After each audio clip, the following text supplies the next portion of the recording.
আজকে করছি লোভনীয় টমেটো ভর্তা। অনেক বেশি মজাদার। এই টমেটোটা হলে গরম ভাতের সাথে আর কিছুই প্রয়োজন হয় না, পেট ভরে ভাত খাওয়া যায়। আর আমার বাসায় এই ভর্তাটা তৈরি করলে ভাত একটু বেশি রান্না করতে হয়। পার্সোনালি আমার কাছে অনেক বেশি পছন্দের। প্রথমে টমেটোগুলোকে কেটে টেলে নিয়েছি, এরপর উঠিয়ে নিয়েছি হাত দিয়ে, এগুলাকে ভালোভাবে ম্যাশ করে নিচ্ছি। এরপর অ্যাড করছি পেঁয়াজ কুচি, ধনেপাতা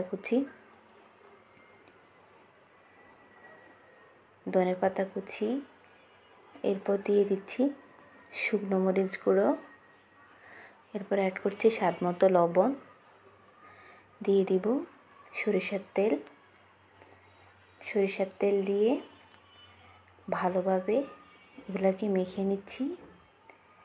এটা হাত দিয়ে মেখে নিলেই খুব বেশি মজাদার হয় আর খুব সহজে এটা তৈরি করা যায়। দেখতে যেমন লোভনীয়, খেতে খুবই মজাদার। আর চাইলে এই ভর্তাটা যে কেউ তৈরি করতে পারে।